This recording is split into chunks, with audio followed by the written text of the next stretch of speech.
¿Quién? ¿Por qué? ¿No qué? ¿Quién? Veré que nos van a escuchar este planteamiento. ¿Cómo? Ah, pues como todo lo que ustedes dicen, pero ¿por qué?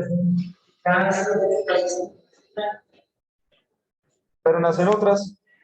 O sea, estás celebrando nacimientos y estás celebrando muertes al tiempo, hermano. Bienvenido a este templo de la vida y de la muerte, hermano. ¿Eh? Que se siente más de luto que... Bueno. Hay un reggaetón que se llama Noche de Entierro, de pronto te sirvo. De pronto eso te termine un metal así bien depresivo. Escúchate uno que se llama, esperen, ya no me acuerdo, In the River. Es cuando es una canción dedicada a un amigo que se le murió a Zakk Wylde. Es re triste, si quieres deprimirte con toda, dale. ¿Cómo? Sí, puede ser también.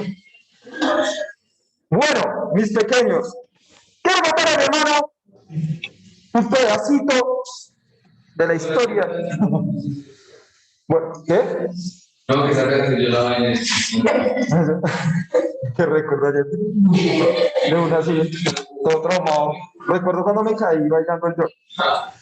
Bueno, muchachos, la otra semana tenemos la finalización de nuestro amado y querido periodo. ¿Listo? Razón por la cual ustedes tienen que entregar la otra semana un ensayo bien bello y bonito. Yo ya les expliqué cómo debían hacer tal ensayo. Para ello, vamos a dedicar esta clase y la otra a revisar los avances que ya tienen.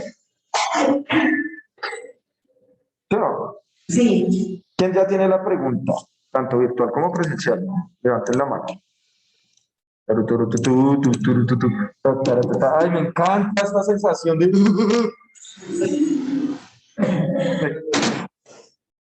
Ahora, como sé que no hicieron nada, porque el brillo de sus ojos me lo dice, lo que vamos a hacer es lo siguiente. Bueno, el tema es un tema muy amplio para que tengan la libertad de plantear una pregunta. Entonces, el tema en general es una pregunta que ustedes se planteen reflexiva en torno a la modificación genética, o puede ser biotecnología, modificación genética, biología molecular, lo que ustedes quieran, que tengan que ver con ese tema, y alguna práctica social o algunas prácticas sociales. ¿Qué es una práctica social? Todo lo que tenga que ver con un humano, cualquier cosa. ¿Listo? Entonces, en este preciso momento individual, en su cuaderno, van a intentar pensar por lo menos 3 preguntas diferentes y las vamos a analizar para ir perfilándoles el ensayo. ¿Listo? Cuando ya tengan esa pregunta, lo que van a escribir es una posible respuesta a esa pregunta. Ahora, la pregunta no puede ser sí y no. ¿No? Sino la pregunta tiene que ser un por qué, un para qué, un cómo. Bueno, un cómo es muy investigativo, ¿no? ¿Cómo lograr X cosas? Es muy largo. Pero sí pueden plantear una pregunta que requiera un desarrollo. ¿Sí? Si yo me planteo una pregunta tipo, ¿la biotecnología en Colombia sirve? Yo puedo desarrollar un ensayo con eso, pero la pregunta en sí misma es una pregunta muy plana porque es una pregunta de sí y no. ¿La biotecnología en Colombia sirve? Sí. Fin. Gracias, profe, ese es mi ensayo. Se lo hice en una palabra. No. Claro, se puede complementar, obvio, pero la idea es que ustedes planteen una pregunta reflexiva. ¿Sí no, Camila? ¿Sí no, Mariana? ¿Sí no, Mayra? Entonces, por ejemplo, nosotros podemos plantear qué es un qué es, por ejemplo, que es muy complejo. Ustedes han leído a Immanuel Kant, por supuesto, ¿cierto?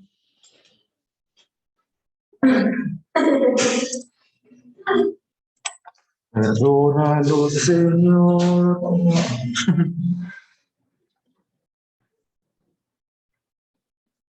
¿Quería preguntar algo?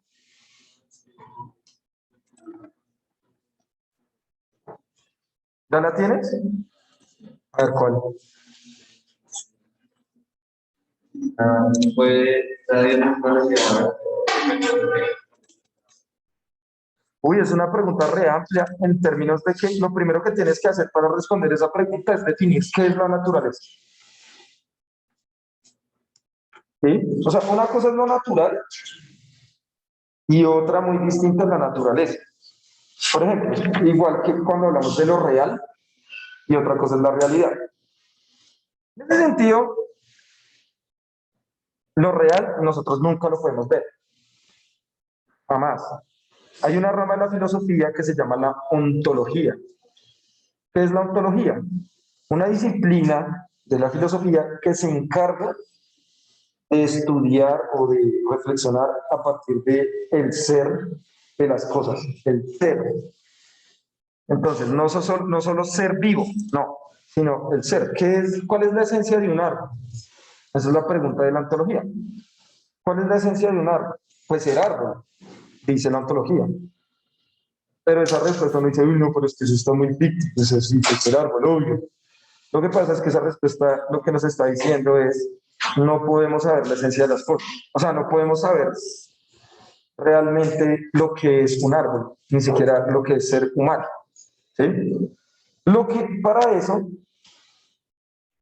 nosotros, como no podemos ver lo real, creamos algo que se llama una interpretación de lo real. Esa interpretación de lo real lo llamamos realidad. O sea, la realidad es nuestra interpretación de lo que está, de lo que hay. Por eso, o sea, si nosotros pudiéramos ver lo real, no existirían a lo largo de toda la historia de la humanidad tantas teorías que han explicado el origen del universo, ¿cierto? El origen de todo, la explicación de todo. No existirían varias teorías, sino sería algo universal. Pero como no podemos ver lo real, pues creamos la realidad. Lo mismo pasa con la naturaleza. ¿Sí? Entonces hay que definir, toca que te centres, si quieres resolver esa pregunta, primero, ¿qué es lo natural y cómo se definiría la naturaleza como interpretación? Yo tengo una, pero no sé si seguramente sí. Son los humanos de desarrollo o una idea. Bueno, es una buena idea para reflexionar. Para eso sirve una película que se llama Gattaca. Es una película, o bueno, el libro que leímos en algún momento en clase, ¿no? Brave New World, Un Mundo Feliz, donde los humanos los producen en masa con algunos fines. O sea, si nosotros ya podemos modificar humanos, podemos plantear en cierta medida eh, cuáles serían esos fines, quién podría acceder a eso. Por ejemplo, sin irnos más lejos, sin modificar humanos, podemos ver las vacunas. ¿Sí? Si nosotros podemos ver en términos de ventas cuáles son las vacunas que más se venden, pues también ya podemos darnos una idea, o ya puedes darte una idea sin necesidad de hablar o al comienzo de modificación humana. Pero la pregunta está bien. Ahora planteate la hipótesis. ¿Listo? Bueno, mientras los demás plantean, está desconectado.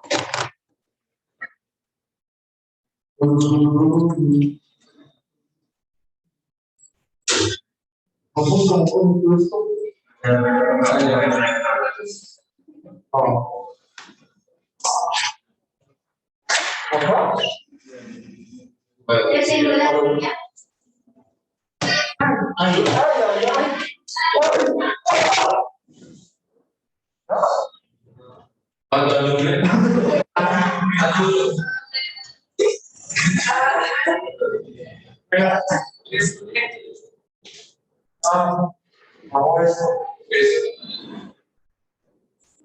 O sea, que yo de no, también de lado, que se está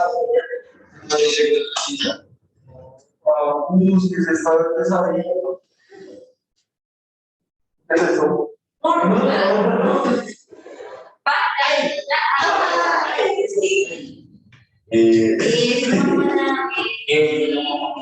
¿Qué tal, Manuel?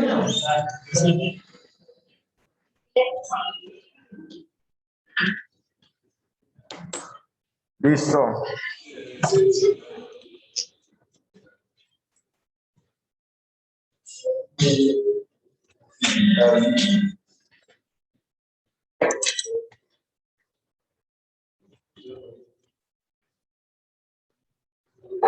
Fíjese esto. ¡Léalo! Tenemos que todo el mundo, o sea, nos vamos a exponer.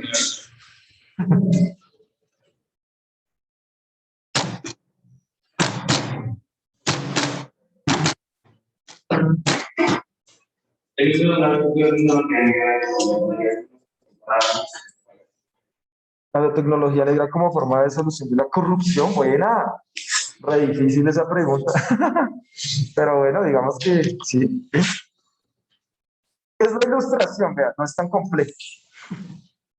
El más solo se pregunta, ¿qué es la ilustración? Y saca una respuesta de 6 páginas a esa pregunta.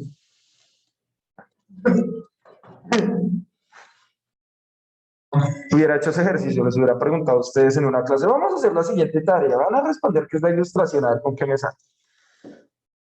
¿Saben quién era Manuel Kant? Un físico. Y el man, en ese proceso, digamos, de reflexión del... ¿Qué hace la física, perdón?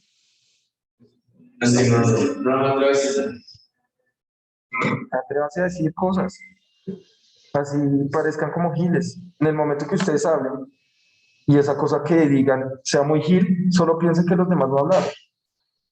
Por tanto, son más giles. ¿Qué es?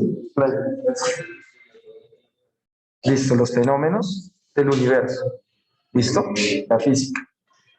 Ahora, ¿la química qué era? La química. Esa es fácil. Ciencia que estudia la composición de las materias. Y la biología, las relaciones entre los seres vivos. ¿Listo? Entonces vea esto. Este man escribe un ensayo y se plantea la siguiente pregunta que dice, ¿qué es la ilustración? Y entonces, en este texto, pues obviamente él, como buen físico, ya estaba explorando el mundo y pues obviamente la ciencia es una rama de la filosofía. La ciencia es una rama de la filosofía porque es pensamiento humano. Entonces, él es el padre, bueno, no, el padre de la razón se llama Renatus Cartesius, traducido a René Descartes. Es el padre de la razón. O sea, mente sobre el cuerpo. ¿Sí? La cruz, ahí viene la cruz. No, no. Los griegos, ¿no? Griegos, ¿no? Ay, perdona, no, es normal. Es normal. O no en el colegio no es. ¿Les han visto símbolos así? Por ejemplo, pues a los que han hablado con la profe Briana, la banda favorita. No, la profe Briana, la banda favorita de Briana se llama Judas Priest. Y este es el símbolo. Pero no es que sea algo satánico, el tridente de Satanás, no. Lo que significa es que la mente es esta elevada, está sobre el cuerpo. Posteriormente, cuando llega Constantino en el siglo III y funda la Iglesia Católica, pues toma este significado a partir de la cruz también romana y plantea pues como el simbolismo de la religión católica, ¿sí? Entonces, la razón lo que va a poner es la mente por encima de todo. Entonces, por ejemplo, Bacon, que es, digamos, como la otra perspectiva después de Descartes, dice, nosotros podemos conocer el mundo a partir de los sentidos. Eso dice Bacon. O sea, lo que yo percibo es lo que me permite conocer el mundo, lo que yo veo, lo que yo siento, ¿sí? ¿No has dicho? Santo Tomás y San Pedro también dicen lo mismo. Hasta ver, no creer. ¿Listo? Ese es el...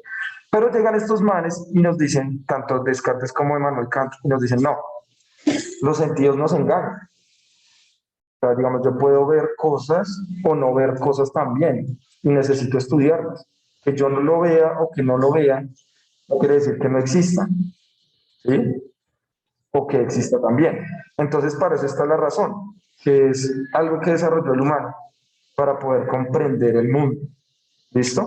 Entonces, de ahí aparece. Entonces, por eso este mancito se escribe un artículo llamado ¿Qué es la ilustración? Ahora, la ilustración es un proceso muy largo, histórico, que ustedes ya lo reconocerán, ¿no? Denominado el siglo de las luces, en Inglaterra, en Francia, que llevó a la revolución industrial. ¿Qué es la revolución industrial? Una revolución científica. ¿Qué implicó la revolución industrial? La revolución francesa después. ¿Sí? O sea, una revolución científica llevó a una revolución económica, una revolución política, bueno, una revolución social y posteriormente una revolución política cuando da la revolución francesa y crea las democracias modernas, pero todo empezó por la ciencia. ¿Mm? Ahora, él habla de la ilustración porque en ese momento, históricamente hablando, era muy importante que todos entraran en este proceso de iluminación, de ilustrarse, de alumnos, ¿sí? De iluminarse. Entonces dice el primer párrafo. El primer párrafo es muy teso.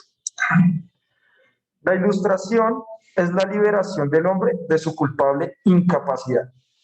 ¿Qué entienden en esa línea? O sea, ya ahí tiene usted para escribir 82 páginas de solo esa frase. La ilustración es la liberación del hombre de su culpable incapacidad. De entrada, el man ya nos está diciendo que el hombre, obviamente habla en términos de hombre por la época que está hablando. Si nosotros lo tradujéramos en unos términos actuales sería el humano, ¿sí? Pero pues en esta época pues la mujer no tenía tanta participación, entonces en este caso sería, la ilustración es la liberación del humano de su culpable incapacidad.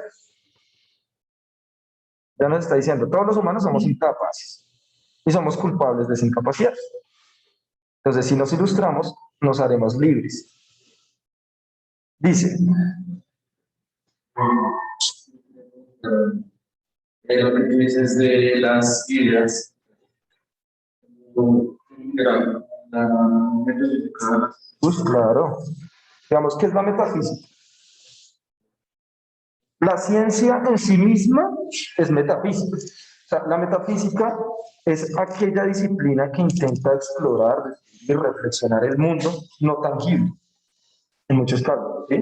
Por ejemplo, nosotros pues cuando hablamos de metafísica casi siempre pues hablamos, no sé, muchas personas que son, alguien que es agnóstico, ¿no? Ni siquiera saben qué es eso de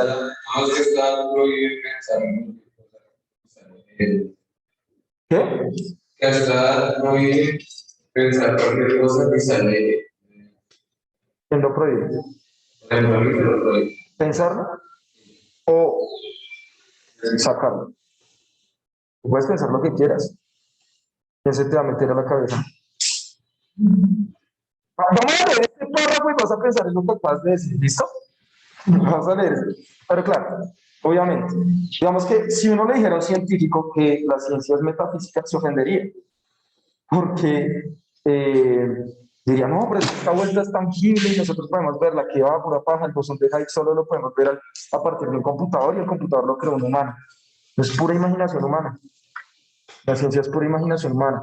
Entonces intenta, por ejemplo, una persona agnóstica, una persona que no cree en Dios como tal, pero cree que hay algo, una energía, no sé, algo, un flujo, no un Dios como lo ha pintado muchas religiones, no un Alá, no un Satanás, no el Dios católico, no. Hay una energía, un algo, que es una fuerza vital para todo el universo, pero no es Dios, o sea, es algo superior, sí, pero no sabe cómo explicarlo. Es una persona agnóstica, cree en algo, pero no sabe darle un porqué, pero tampoco es un algo religioso como tal. Eso es un principio netamente metafísico. Por ejemplo, la religión más metafísica que existe es el budismo, ¿sí? Porque a partir de las energías y de cosas que no son tangibles, el mundo se mueve. Eso es pura metafísica, pero la ciencia termina siendo metafísica también, ¿sí? Porque a partir de la razón, ¿cierto? Se plantean cosas no tangibles. O sea, claro, podemos ver la luz, podemos interpretar y hacer cosas, pero terminan siendo invención humana. Entonces, vea esto. Creo que Jiménez reflexione sobre lo que acaba de decir.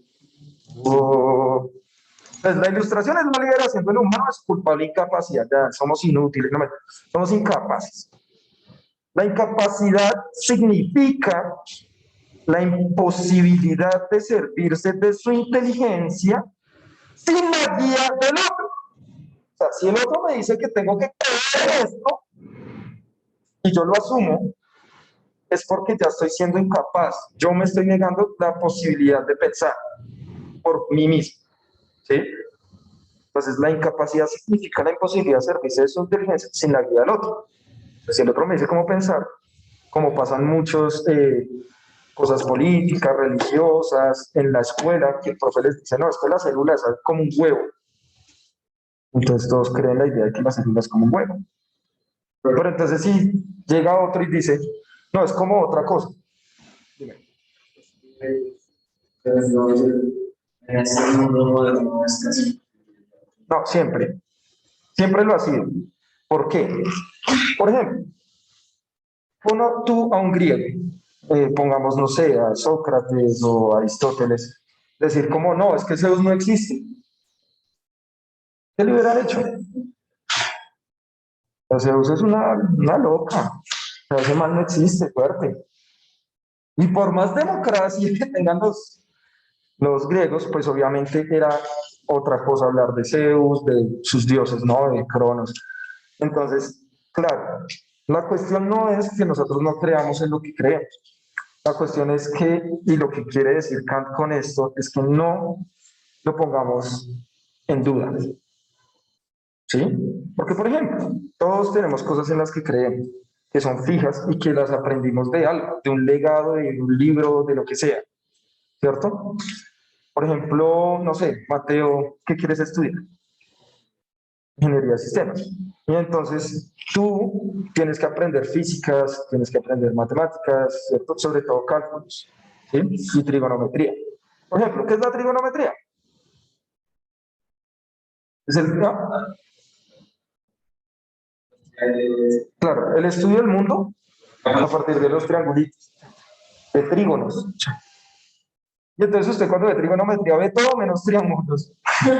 Sí, en serio. Se ve todo menos triángulos. ¿Sí?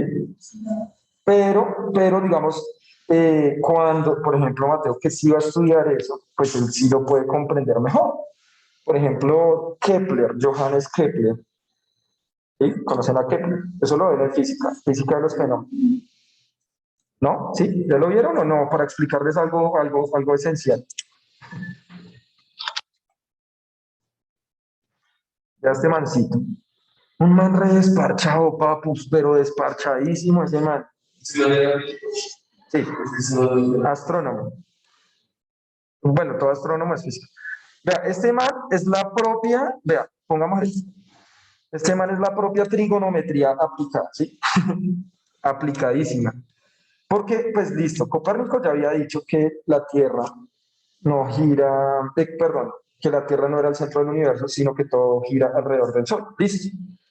Pero entonces era el reino de las matemáticas puras y entonces se creía que las órbitas eran totalmente circulares y perfectas. Y entonces llega Johannes Kepler, así re despachado, hermanos, durante 3 años, siempre viendo el mismo punto, bueno, los mismos puntos durante 3 años. Se dio cuenta que la Tierra no giraba totalmente circular alrededor del Sol, sino que hacía óvalos, que los llamó elipsis. Mírenlos acá. 3 años, redesparchado mi pez. Sí, ay, por favor, que ya sean las 6 de la tarde y ya empiezan a salir las estrellitas. ¿Sí? Mi hermana ya pillando las estrellas. El man hizo esto, se llama una triangulación. Miren el triángulo que hace.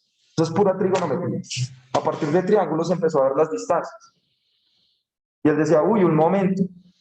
En estos 3 años de observación todos los días, imagínense ustedes, no pueden hacer una tarea de un día para otro, de una semana para otra, tenían todos los días durante 3 años. Eso se llama desparche. ¿Sí? Ahora, la ciencia, la filosofía y todo el pensamiento humano se dio gracias al desparche. Imagínense ustedes a Sir Isaac Newton, donde el man hubiese sido un esclavo, el man se le cae la manzana y se la come porque no tiene más comida.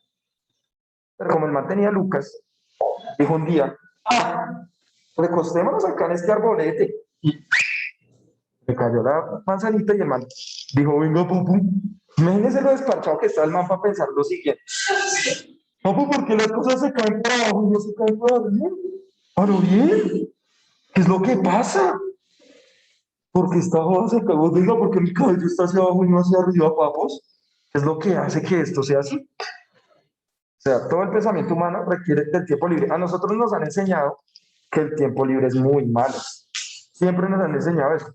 Deje de ser vago, póngase a leer. Incluso dicen, ¿no? Entonces por eso le cogemos fastidio a la lectura, porque la ponen como castigo.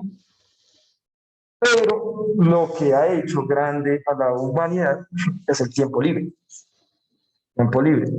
Sí, incluso ustedes teniendo tiempo libre empiezan a pensar cosas. Pero ese tiempo libre ustedes se lo cohiben, como lo decía Jiménez ahorita, es que a mí, mi familia me impide pensar ciertas cosas. ¿Sí? También en la escuela pasa lo mismo. No, o sea, es que lo que yo me refiero hoy en día es el tiempo libre, o sea, aparte que no tenemos mucho tiempo para estructurar muy bien las cosas, tenemos mucha limitación. Claro. Ayudan a muchas personas. Bueno, digamos que